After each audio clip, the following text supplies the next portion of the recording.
नमस्कार दोस्तों।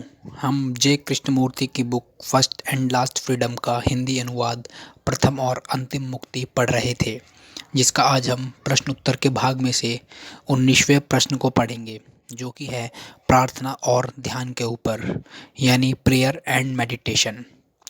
कृष्णमूर्ति से एक बार पूछा गया कि क्या प्रार्थना में अभिव्यक्त की गई कामना ईश्वर प्राप्ति का मार्ग नहीं है। कृष्णमूर्ति: सर्वप्रथम इस प्रश्न में निहित समस्याओं की पड़ताल करना आवश्यक है। इसमें प्रार्थना, एकाग्रता और ध्यान का सवाल आ जाता है। प्रार्थना से हमारा क्या तात्पर्य है? पहले तो प्रार्थना में जिसे आप ईश्वर कहते हैं, यथार्थ कहते हैं, उसके प्रति एक निवेदन होता है, एक याचना होती है। जिसे आप ईश्वर कहते हैं, उससे आप एक व्यक्ति के रूप में कुछ मांगते हैं, निवेदन करते हैं, याचना करते हैं, मार्गदर्शन चाहते हैं। अतः आपकी दृष्टि कोई पुरस्कार या कोई परितोष प्राप्त करने की है। आप किसी परेशानी में हैं, वह राष्ट्र स्तर पर हो या व्यक्तिगत स्तर पर, और आप मार्गदर्शन के लिए प्रार्थना करते हैं। अथवा आप भ्रांत हैं और आप स्पष्टता के लिए प्रार्थना करते हैं। जिसे आप ईश्वर कहते हैं, उसकी आप सहायता चाहते हैं। इसमें निहित है कि ईश्वर नाम की कोई सत्ता हमारी पैदा की गई उलझन को दूर करेगी। वह ईश्वर क्या है, इस बात पर हम अभी चर्चा नहीं करेंगे। आखिरकार यह उलझन, यह पीड़ा, यह दुर्व्यवस्था, यह डरावना अत्याचार, यह प्रेम की कमी, यह सब हमारा ही किया कराया है, और हम चाहते हैं कि ईश्वर नाम की कोई हस्ती हमें इससे मुक्त कराए। दूसरे शब्दों में, हम चाहते हैं कि हमारे विभ्रम, हमारे कष्ट, हमारे दुख, हमारे द्वंद्व को कोई दूसरा दूर करे।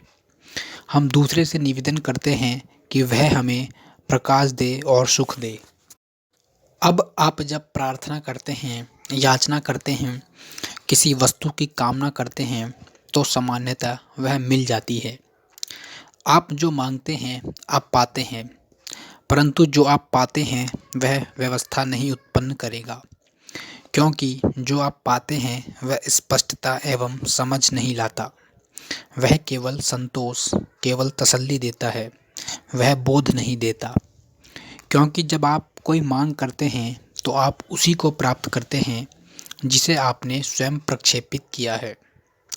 यथार्थ या ईश्वर आपकी विशिष्ट मांग को कैसे पूरा कर सकता है?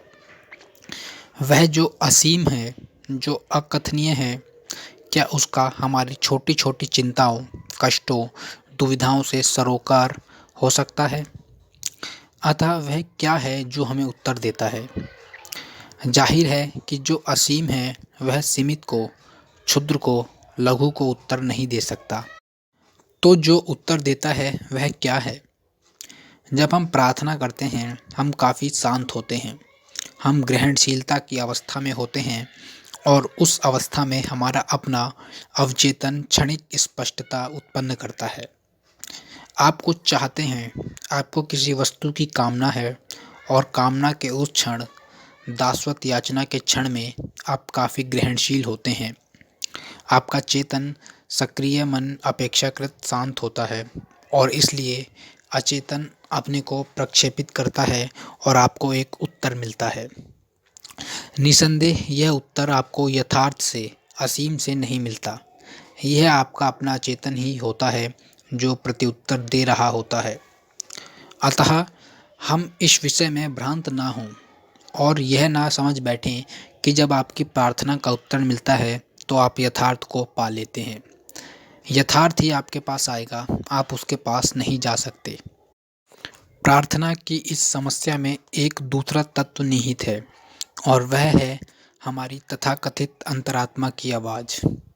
जैसा कि मैंने कहा, जब मन अनुनय कर रहा है, कामना कर रहा है, वह अपेक्षाकृत शांत होता है। जब आप अंतरात्मा की आवाज़ सुनते हैं, यह आपकी अपनी ही आवाज़ होती है, जो अपेक्षाकृत शांत मन में अपने को प्रक्षेपित कर रही है। और फिर वह यथार्थ की आवाज़ हो भी कैसे सकती है? एक दुविधाग्रस्त, अज्ञानी, लालची, याचक मन यथार्थ को कैसे समझ सकता है? मन केवल तभी यथार्थ को ग्रहण कर पाता है जब वह पूर्णतः शांत होता है, जब वह कुछ मांग नहीं करता, कुछ कामना नहीं करता, कुछ नहीं चाहता, चाहे वह अपने लिए हो या राष्ट्र के लिए या किसी दूसरे के लिए। जब मन पूर्णतः शांत होता है, जब आकांक्षा का लोप हो जाता है, केवल तभी यथार्थ प्रकट होता है। एक व्यक्ति जो मांग रहा है, निवेदन कर रहा है, याचना कर रहा है, मार्गदर्शन के लिए लालायित है, वह जो चाहता है उसे पा तो लेगा, परंतु वह सत्य नहीं होगा। वह जो पाता है उसके अपने मन के अचेतन स्तरों की ही प्रतिक्रिया होती है। ये अचेतन स्तर अपने को चेतन स्तर पर प्रक्षेपित करते हैं। वह शांत धीमा सा स्वर जो उसका मार्गदर्शन करता है यथार्थ नहीं होता, वह केवल अचेतन का प्रत्युत्तर होता है। प्रार्थना की इस समस्या में ही निहित एकाग्रता की समस्या भी है। अधिकांश व्यक्तियों के लिए एकाग्रता बहिष्करण की प्रक्रिया है। प्रयत्न, दबाव, निर्देशन, अनुकरण के द्वारा एकाग्रता लाई जाती है। अतः एकाग्रता बाकी चीज़ों को बाहर निकाल देने की प्रक्रिया है। मैं तथाकथित ध्यान में रुचि रखता हूँ, परंतु मेरे विचार विचलित हो जाते हैं और इसलिए मैं अपने मन को किसी चित्र, किसी प्रतिमा या किसी धारणा पर केंद्रित करता हूँ और सभी दूसरे विचारों का बहिष्कार करता हूँ। एकाग्रता की बहिष्करण रूपी यह प्रक्रिया ध्यान लगाने का साधन मानी जाती है। यही आप करते हैं, क्या नहीं करते? जब आप ध्यान के लिए बैठते हैं, आप अपने मन को किसी शब्द, किसी प्रतिमा या किसी चित्र पर केंद्रित करते हैं, परंतु मन इधर उधर घूमता रहता है। दूसरे विचार, दूसरी कल्पनाएं, दूसरी भावनाएं निरंतर बाधा डालती रहती हैं और आप अपना समय उन विचारों से जूझने में लगाए रखते हैं। इस प्रक्रिया को आप ध्यान कहते हैं। अर्थात आप एक ऐसी वस्तु पर एकाग्रचित होने का प्रयत्न कर रहे हैं जिसमें कि आपकी रुचि नहीं है। आपके विचारों की संख्या निरंतर बढ़ती जाती है, बाधा बढ़ती जाती है और इस प्रकार आप बहिष्करण में, विचारों को दूर रखने में, उन्हें हटाने में अपनी शक्ति का व्यय करते हैं। यदि आप अपने चुने हुए विचार पर किसी एक विशेष लक्ष्य पर ध्यान केंद्रित कर सकें तो आप समझते हैं कि यह अंततः आप अपने ध्यान में सफल हो गए हैं। निसंदेह यह ध्यान नहीं है। ध्यान कोई बहिष्कार की प्रक्रिया नहीं है। अतिक्रमण करने वाली धारणाओं का प्रतिरोध कर उन्हें दूर हटाने की प्रक्रिया ध्यान नहीं है। तो प्रार्थना ध्यान नहीं है और बहिष्करण के रूप में एकाग्रता भी ध्यान नहीं है। ध्यान क्या है? एकाग्रचित होना ध्यान नहीं है, क्योंकि जहाँ रुचि होती है वहाँ किसी वस्तु पर एकाग्रचित होना अपेक्षाकृत सरल होता है। युद्ध और नरसंहार की योजना बनाने वाला सेनापति बड़ा एकाग्रचित होता है। पैसा कमाने वाला व्यापारी बड़ा एकाग्रचित होता है। वह कठोर भी हो सकता है क्योंकि वह प्रत्येक दूसरी भावना को एक ओर करके जो चाहता है उस पर पूर्णतः एकाग्रचित होता है। यदि एक व्यक्ति की किसी वस्तु में रुचि है तो वह स्वभावतः सहज रूप में एकाग्रचित होता है। ऐसी एकाग्रता ध्यान नहीं है, वह केवल बहिष्करण है। अतः ध्यान क्या है? निसंदेह ध्यान समझ है। हृदय का ध्यान समझ है। यदि बहिष्करण होगा तो समझ कैसे हो सकती है? जहाँ निवेदन है, अनुनय है, वहाँ समझ कैसे हो सकती है? बोध में, समझ में शांति होती है, स्वतंत्रता होती है। जिसे आप समझ लेते हैं उससे आप मुक्त हो जाते हैं। केवल एकाग्रचित होना अथवा प्रार्थना करना समझ नहीं लाता। समझ ध्यान का आधार है, ध्यान की मूलभूत प्रक्रिया है। आप इस विषय में मेरे शब्दों को बेशक स्वीकार ना करें, परंतु यदि आप प्रार्थना और एकाग्रता का सावधानी से परीक्षण करेंगे तो आपको पता चलेगा कि इनमें से कुछ भी समझ नहीं ला सकता। इनका परिणाम केवल दुराग्रह, दृढ़ता और भ्रम है। जबकि ध्यान में, जिसमें बोध होता है, स्वतंत्रता, स्पष्टता और समग्रता आती है। फिर बोध का, समझ का क्या अर्थ है? इसका अर्थ है सभी वस्तुओं को उचित अर्थवत्ता, उचित मूल्य प्रदान करना। अज्ञानी होने का अर्थ है गलत मूल्य प्रदान करना। मूर्खता का स्वभाव ही है कि वह उचित मूल्यों को नहीं समझती। बोध तभी होता है जब उचित मूल्य होते हैं, जब उचित मूल्यों की स्थापना होती है। तो उचित मूल्यों को स्थापित कैसे किया जाए? संपत्ति के उचित मूल्य को, संबंध के उचित मूल्य को, धारणाओं के उचित मूल्यों को उचित मूल्य स्थापित हो सके, इसके लिए यह आवश्यक है कि आप विचारकर्ता को समझें। यदि मैं विचारकर्ता को नहीं समझता, जो कि मैं स्वयं हूँ, तो मेरे चुनाव का, मेरे वर्ण का कोई अर्थ नहीं है। अर्थात यदि मैं अपने आप को नहीं जानता, तो मेरे कर्म का, मेरे विचार का कोई भी आधार नहीं है। अतः स्वबोध ध्यान का आरंभ है। वह बोध नहीं जिसे आप पुस्तकों से, अधिकारियों, व्यक्तियों से, गुरुओं से प्राप्त करते हैं, बल्कि वह समझ जो स्व अन्वेषण से आती है, जो कि आत्म सजगता है। ध्यान स्वबोध का आरंभ है और स्वबोध के बिना ध्यान संभव नहीं है। यदि मैं अपने विचारों के, अपने भावनाओं के तौर तरीकों को नहीं समझता, यदि मैं अपने अभिप्रायों को, अपनी आकांक्षाओं, अपनी मांगों, कर्म के विभिन्न प्रारूपों के अपने अनुशीलन को अर्थात धारणाओं को नहीं समझता, यदि मैं स्वयं को नहीं जानता, तो चिंतन के लिए कोई आधार नहीं होता। खुद को समझे बिना जो विचार करता केवल मांगता है, प्रार्थना करता है, बहिष्करण करता है, उसके हाथ दुविधा और भ्रांति ही लगने वाली है। ध्यान का आरंभ स्वबोध है, स्वयं को जानना है, और स्वबोध का अभिप्राय है विचार और भावना की प्रत्येक गति के प्रति सजग होना। उसका अर्थ है अपनी चेतना की सभी सतहों को जानना, केवल ऊपरी सतहों को ही नहीं, वरन अव्यक्त गहराई में छिपी क्रियाओं को जानना। गहराई में छिपी अव्यक्त क्रियाओं, अभिप्रायों, अनुक्रियाओं, विचारों और भावनाओं को जानने के लिए चेतन मन में शांति का होना अनिवार्य है। तात्पर्य यह है कि अचेतन के प्रक्षेपण को ग्रहण करने के लिए चेतन मन को स्थिर होना होगा।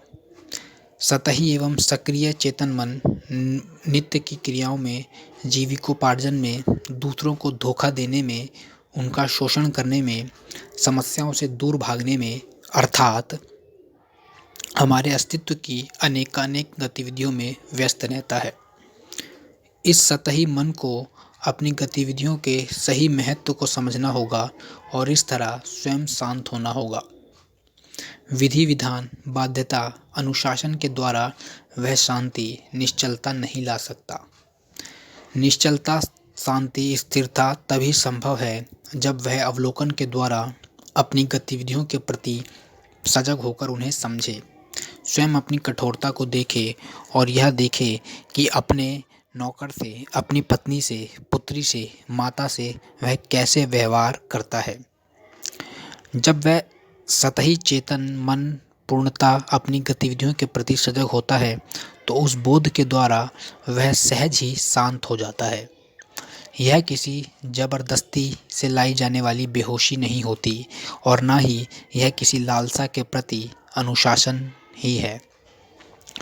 तब अचेतन के संकेतों को, मन की अनेकानेक परतों को, प्रजातिगत मूल प्रवृत्तियों को, दफन यादों को, अव्यक्त तलाशों को, अभी तक न भरे गहरे जख्मों को देख समझ पाना उसके लिए संभव होता है।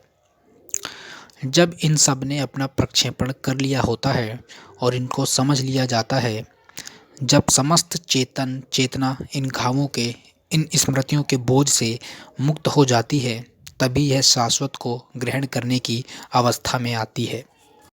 ध्यान स्वयं का बोध है और बिना स्वबोध के ध्यान संभव नहीं है। यदि आप प्रत्येक क्षण अपने समस्त प्रत्युत्तरों के प्रति सजग नहीं हैं, यदि आप अपनी नित्य की क्रियाओं के प्रति पूर्णतः सचेत, उनसे पूर्णतः परिचित नहीं हैं, तो खुद को एक कमरे में बंद कर लेना और अपने गुरु या स्वामी के चित्र के सामने ध्यान के लिए बैठना एक पलायन है। क्योंकि स्वबोध के बिना सम्यक चिंतन नहीं होता और बिना सम्यक चिंतन के आप जो कुछ भी करते हैं, चाहे उसमें आपके इरादे कितने भी महान क्यों ना हों, उसका कोई अर्थ नहीं है। स्वबोध के अभाव में प्रार्थना का कोई मूल्य नहीं है। इसलिए जहाँ स्वबोध है वहाँ सम्यक चिंतन होगा और इसलिए उचित कर्म होगा। अतः जहाँ उचित कर्म होता है वहाँ दुविधा नहीं होती और परिणाम स्वरूप वहाँ किसी व्यक्ति से इस अनुनय की आवश्यकता नहीं होती कि वह आपको उस दुविधा से मुक्त करे। पूरी तरह से सजग व्यक्ति ध्यानरत ही होता है। वह प्रार्थना नहीं करता क्योंकि उसे कुछ नहीं चाहिए। प्रार्थना के द्वारा, विधि विधान के द्वारा, दोहराने और इसी प्रकार की तमाम बातों के द्वारा आप एक प्रकार की स्थिरता प्राप्त कर सकते हैं, परंतु वह केवल जड़ता है। अर्थात एक ऐसी स्थिति है जिसमें मन और हृदय एक थकावट की हालत में पहुंच जाते हैं। यह मन को बेहोश कर लेना है और यह बहिष्करण, जिसे आप एकाग्रता कहते हैं, यथार्थ तक नहीं ले जाता। एक को छोड़कर अन्य को अलग हटाने की ऐसी कोई भी प्रक्रिया यह नहीं कर सकती। समझ अपने आप को जानने का परिणाम है और यदि हमारी मंशा सही है तो जागरूकता कोई मुश्किल काम नहीं है। यदि आप स्वयं की समस्त प्रक्रिया के केवल सतही स्तर पर ही नहीं बल्कि अपने व्यक्तित्व की समस्त प्रक्रिया के अनुसंधान में रुचि रखते हैं तो यह जागरूकता अपेक्षाकृत आसान होती है। यदि आप वास्तव में अपने को जानना चाहते हैं तो आप अपने हृदय और मन का अन्वेषण करेंगे, जिससे कि आप उनकी समस्त विषय वस्तु को जान सकें और जब उसे जानने की मंशा होगी तो आप जान ही लेंगे। उस अवस्था में विचार और भावना की प्रत्येक गति का आप बिना निंदा या औचित्य समर्थन के अध्ययन कर पाते हैं। जैसे जैसे विचार या भावना उठती है वैसे वैसे उसका अनुगमन करने में आप एक ऐसी शांति का अनुभव करते हैं जो कि बाध्यता से या विधि विधान से नहीं आती, बल्कि जो किसी समस्या के ना होने का, किसी अंतर्विरोध के ना होने का परिणाम है। यह उस सरोवर के समान है जो किसी भी शाम में शांत और नीरव हो जाता है जब हवाएं नहीं चल रही होती। जब मन शांत होता है तो असीम प्रकट होता है। तो दोस्तों, यह प्रश्न यहीं ख़त्म होता है। उम्मीद करता हूँ आपको अच्छा लगा होगा और समझ में भी आया होगा।